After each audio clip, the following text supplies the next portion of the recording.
স্বাগত জানাচ্ছি এই মুহূর্তের উঠে আসা সর্বশেষ আন্তর্জাতিক সংবাদে। সংবাদের শুরুতেই থাকছে সংবাদ শিরোনাম। গাজায় মৃত্যুর ঝুঁকিতে থাকা ২৫০০ শিশুকে বাইরে নেওয়ার আহ্বান জাতিসংঘ মহাসচিবের।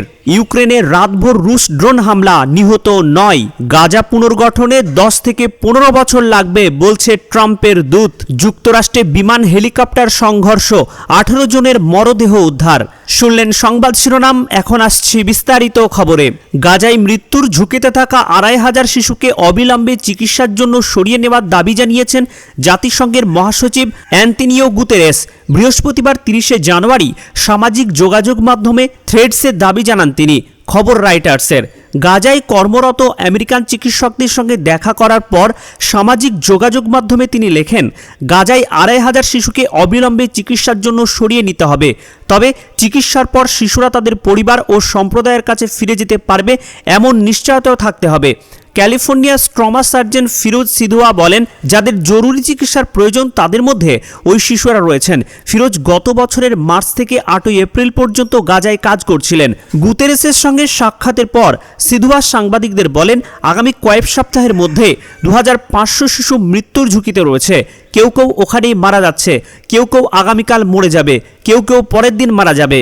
৩ বছর বয়সে এক শিশুর হাত পুড়ে যাওয়ার ঘটনা উল্লেখ করে সিধুয়া বলেন, বাচ্চাটির হাতের পোড়াংশ সেরে গেছে, কিন্তু ক্ষতস্থানের টিস্যু ধীরে ধীরে রক্ত প্রবাহ বন্ধ করে দিচ্ছে। সে অঙ্গচ্ছেদের ঝুঁকিতে রয়েছে বলেও জানান তিনি। স্ট্যানফোর্ড ইউনিভার্সিটি হাসপাতালের জরুরি বিভাগের চিকিৎসক আয়েশা খান নভেম্বরের শেষ থেকে জানুয়ারি পর্যন্ত গাজায় কাজ করছেন। তিনি এমন বহু শিশুর অঙ্গচ্ছেদের কথা বলেছেন যাদের কোনো কৃত্রিম যন্ত্র বা পুনর্বাসন ব্যবস্থা নেই।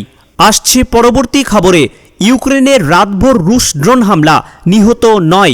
ইউক্রেনের পূর্বাঞ্চলে সুমি শহরে একটি আবাসিক ব্লকে রাতভর ড্রোন হামলা চালিয়েছে রুশ বাহিনী। এতে ৩ বয়স্ক দম্পতি সহ ৯ জন নিহত হয়েছেন। এই ঘটনায় আহত হয়েছেন আরও ১৩ জন। বৃহস্পতিবার ৩০শে জানুয়ারি এই তথ্য জানিয়েছে স্থানীয় কর্মকর্তারা। খবর মস্কো টাইমসের। ইউক্রেনের প্রেসিডেন্ট ভ্লাদিমির জেলেনস্কি সামাজিক যোগাযোগ মাধ্যমে লিখেছেন, এটি একটি ভয়াবহ ট্র্যাজেডি, ভয়াবহ রুশ অপরাধ। এসব সন্ত্রাসের জন্য বিশ্ব যেন রাশিয়ার উপর চাপ প্রয়োগ করা না থামিয়ে দেয়। ইউক্রেনীয় বিমান বাহিনী জানিয়েছেন, মস্কো ৮১টি ড্রোন হামলা চালিয়েছে। এর মধ্যে ইরানে তৈরি শাহেদ ড্রোনও রয়েছে। বিমান প্রতিরক্ষা ইউনিটগুলি সুমি এবং রাজধানী কিয়েভের কাছে সহ বিভিন্ন অঞ্চলে ৩৭টি ড্রোন ভূপতিত করেছে। পুলিশ জানিয়েছে ১৯ ঘন্টা পরে অনুসন্ধান অভিযান সম্পন্ন হবে। উদ্ধারকারীরা ধ্বংসস্তূপে ৯টি মৃতদেহ খুঁজে পেয়েছেন এবং ১৩ জন আহত হয়েছেন। ইউক্রেনীয় প্রসিকিউটররা জানিয়েছেন, নিহতদের মধ্যে ৩টি দম্পতি ছিলেন, ৬১ থেকে ৭৪ বছর বয়সী পুরুষ ও নারী। নিহতদের মধ্যে ৩৭ বছর বয়সী এক নারীও ছিলেন, তার ৮ বছর বয়সী মেয়ে আহত হয়েছে। সুমি উত্তর পূর্ব ইউক্রেনের রাশিয়ার সীমান্তের ঠিক পাশে অবস্থিত। শহরটি ২০২২ সালের পর থেকে নিয়মিত মস্কোর লক্ষ্যবস্তুতে পরিণত হয়েছে। যুদ্ধের আগে প্রায় ২,৫৫,০০০ মানুষ বাস করত সুমিতে। আসছি পরবর্তী খবরে। গাজা পুনর্গঠনে ১০ থেকে ১৫ বছর লাগবে বলছেন ট্রাম্পের দূত। ইসরায়েলে দীর্ঘ ১৫ মাসের হামলায় বিধ্বস্ত ফিলিস্তিনিদের অবরুদ্ধ গাজা পুনর্গঠনের সময় লাগবে ১০ থেকে ১৫ বছর। উপত্যকাটি পরিদর্শনের পর মার্কিন সংবাদ মাধ্যমে অ্যাক্সিওসকে দেওয়ার সাক্ষাৎকারে ট্রাম্পের মধ্যপ্রাচ্য বিষয়ক রাষ্ট্রদূত স্টিভ উইটকফ এই তথ্য জানান। বৃহস্পতিবার ৩০শে জানুয়ারি গাজা উপত্যকা পরিদর্শন শেষ করে তিনি এইসব বলেন। স্টিভ উইটকফ অ্যাক্সিওসকে বলেন, ফিলিস্তিনিরা উত্তর গাজায় তাদের ফেলে যাওয়া বাড়িতে ফিরে আসতে এবং তার দেখার পর ফিরে চলে যাচ্ছে। সেখানে পানি নেই, বিদ্যুৎ নেই। সেখানে যে পরিমাণ ক্ষয়ক্ষতি হয়েছে তা আশ্চর্যজনক। এদিকে গাজায় ২৫০০ শিশু মৃত্যু ঝুঁকিতে রয়েছে বলে জানিয়েছে জাতিসংঘের মহাসচিব অ্যান্তোনিও গুতেরেস। এছাড়াও চিকিৎসকদের জন্য অবিলম্বে তাদের বিদেশে পাঠানোর দাবি জানান তিনি। ফিলিস্তিনিদের অবরুদ্ধ গাজা ভূখণ্ডে ধ্বংসস্তূপের ভেতর থেকে আরও ৪২ ফিলিস্তিনের লাশ উদ্ধার করা হয়েছে। এর ফলে অবরুদ্ধ ওই উপত্যকাটিতে নিহতের মোট সংখ্যা ৪৭,৫০০ জনের কাছাকাছি পৌঁছে গেছে। এদিকে গাজায় যুদ্ধবিরতি চললেও অধিকৃত পশ্চিম তীরে চলছে ইসরায়েলি অভিযান।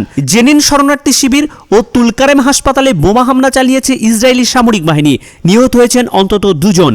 আসছে পরবর্তী খবরে, যুক্তরাষ্ট্রে বিমান হেলিকপ্টারে সংঘর্ষ, 18 জনের মরদেহ উদ্ধার। যুক্তরাষ্ট্রের ওয়াশিংটন ডিসির মাঝ আকাশে আমেরিকান এয়ারলাইন্সের উড়োজাহাজ এবং মার্কিন সেনাবাহিনীর ব্ল্যাক হল হেলিকপ্টারের মধ্যে সংঘর্ষের ঘটনায় 18টি মরদেহ উদ্ধার হয়েছে। এছাড়া এই ঘটনায় এখনও পর্যন্ত জীবিত অবস্থায় কাউকে খুঁজে পাওয়া যায়নি।